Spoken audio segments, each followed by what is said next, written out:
around 160.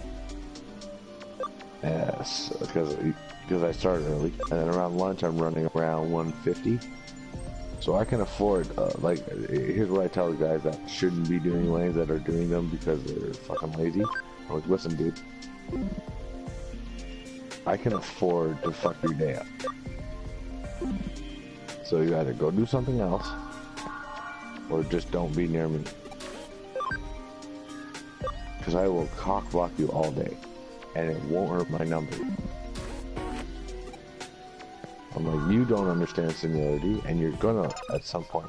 It's like, I could go to Neil, I could go complain about you, and I could have them yell your name over the speaker. They already do yell your name over the speaker, and you don't listen. I'm like, but I don't want to tattletale. I'm not tattletale. I'd rather yell at you than tell a supervisor. Because I have a good thing with Neil. I have this thing where, like, if I go tattle or do anything like that, then I ruin what's good for me. I'd rather just make things bad for you. I don't need to tell a supervisor anything. You can go to Neil and tattle on me. He's gonna laugh at you. I will never tattle on anybody, but I'll yell at you. Well, I won't yell, but I'll make your day hard.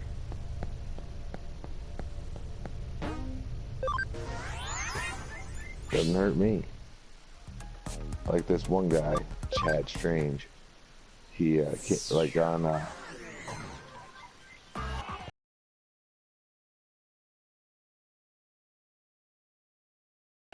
that's his nickname.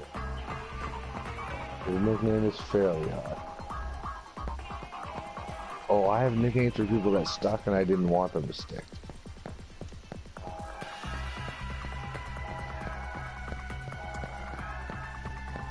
His fucking singer.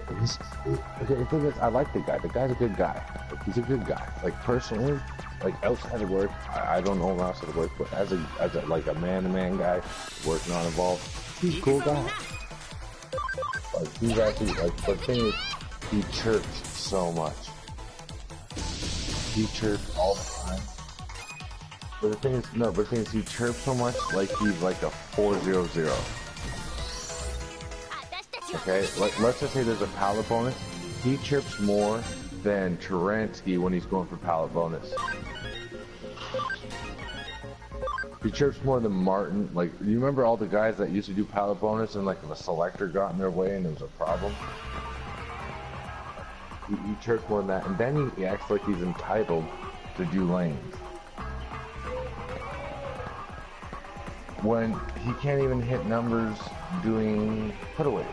And like anybody that chirps me for doing lanes, I'm just like, listen, I learned, actually they call me cheater. Because my numbers are so high. I'm like, do you realize I hit 130s and 40s on replans before I even got the cuts on them?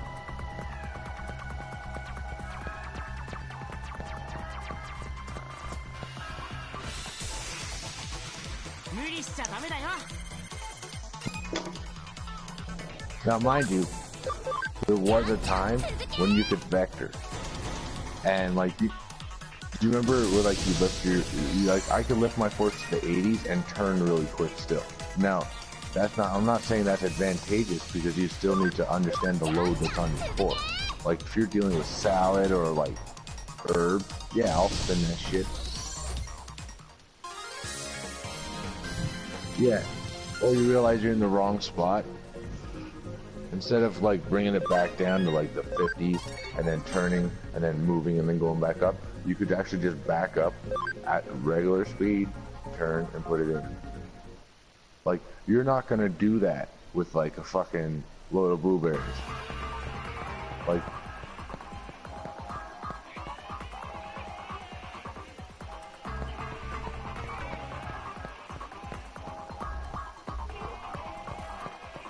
a load of blueberries, one skid of blueberries is 10,000 bucks.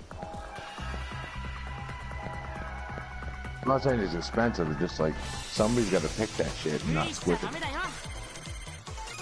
So like, even pulling it off a tree and then getting it without ruining them from the farm into the box, and then onto the skid, into the truck, into the place, into your place, and then up to where you gotta go. It's not even at the store yet. Like 7 different people have already been paid to handle that shit. lot of it was a management account.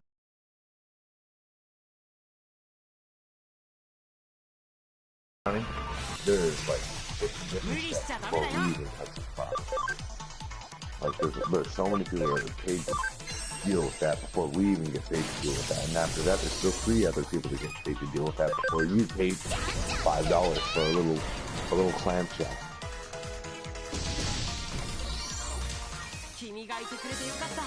So like you kind of like after a while you know how to handle certain loads because of the weight and the way it's wrapped and whether there's like every time I see a new guy, he always like, oh, nobody's touching the asparagus.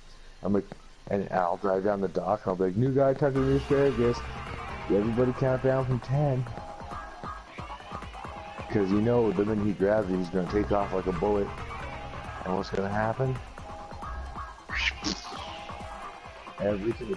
Actually, well, there's certain things you even if it's double stacked, you don't take double stacks. Like carrot, oranges, clementines, never take double stacks. I don't care if it looks good. I only take one at a time. Carrots, only one at a time. Especially just first off, I don't even understand why they even double stack them because half the time they're sitting there on a 45-degree angle. I'm like, how do you want me to put my forks on this? Well, you can, but you need to be a skilled guy to know how to do it. So what you do is like you put you put your one fork on the one side and you lift it up and then you pivot in, there's a way to do it. But the thing is, you're still only taking one at a time, and it takes more than the time they give you to do it. But I have time to kill, so I'll do it.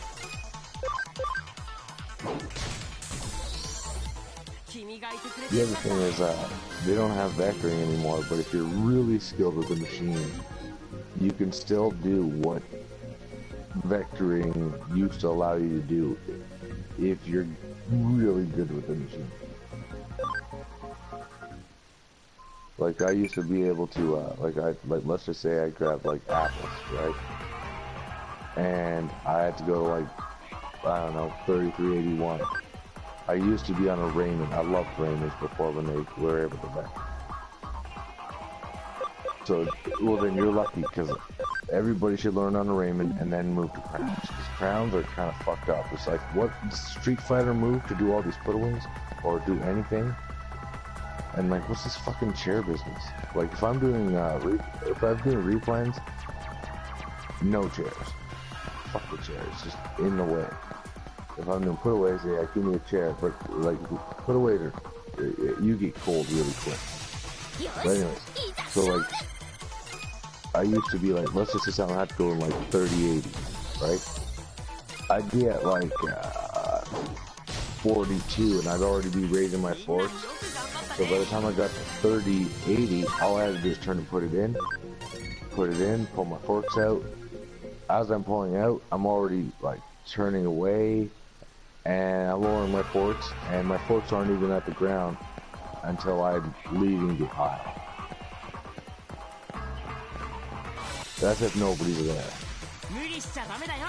So like, you used to be like raising your forks, so like this whole like SOP, get there, face it, up, in, out, down, turn around, go. No, I was up all the way there, put it in, down, and down all the way out. So I was shaving like 20 seconds off last year. I did get a ticket, if anybody remembers what those are.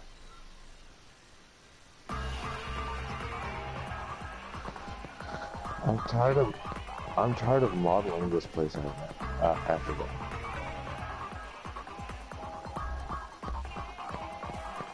You know what GM looks like? It took me a long time to figure out who the fuck that Conlon guy. I was like, he looks like that. It's like, who does he look like? Who does he look like? Who's he?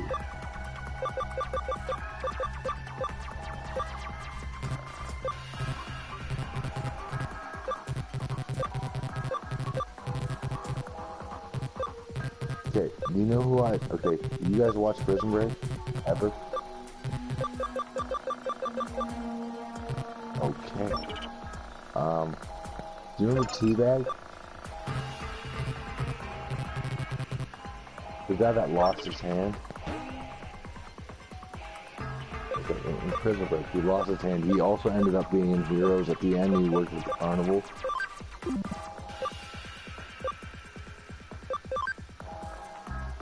I know you're gonna connect at some point. Come on, Jamie, come on.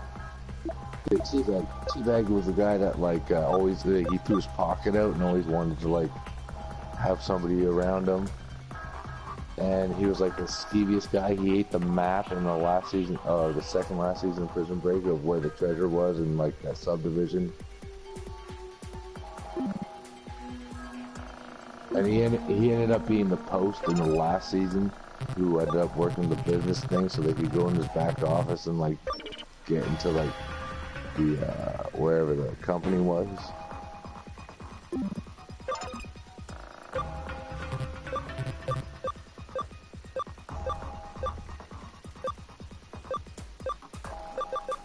Jesus, you gotta make me watch that new picture. This is Jeff Conner. It's just like him.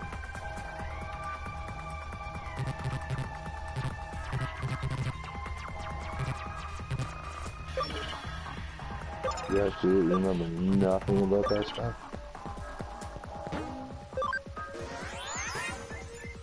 What do you mean? The main guy, as in Schofield. And then he got his older brother, Link. That's it. Then you got the Mexican guy.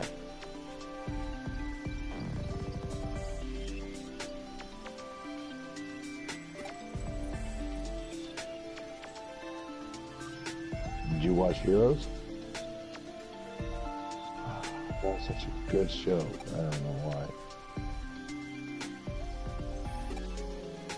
They stopped it. Oh, actually, I do know why they stopped it. Because, no, people were watching it, but it was too expensive to do the effects for all their powers at the time. Because they made it look real. Nothing about it looked fake.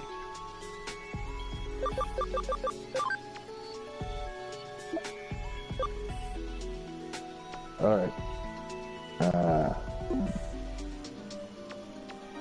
Are you tied up?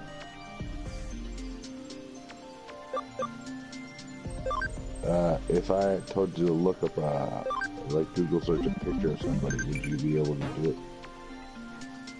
Okay. Robert Knepper. So it's Knepper. This is Joe Conlon right there. Yeah. Teabag. Robert, so that's easy to spell. Knepper. Yeah. It was Teabag from Prison Break. That's Conlon. Yeah, that's him right there. Exactly. And he acts like them too. You know what, I think we'd have a better time with the company. Now here's my problem with when they came with the bargaining, right? They're like, oh, we gotta get rid of all these grievances. Well, just, why is there so many built up anyways? Like, Cheeseman just added me on Facebook, because everybody's like, Cheeseman's telling us what's happening with the agreement. I'm like, you know, dude, I filed a grievance last June, but they didn't call me in for an overtime in one day. I came in the next day, I talked to Sean Wright, so he disappeared. Then I talked to Cheeseman, because he came at the same time. Then I talked to Shane Wright, who wrote it down in his book, and I kept going at him for about 4 weeks. They're like, we'll let you know.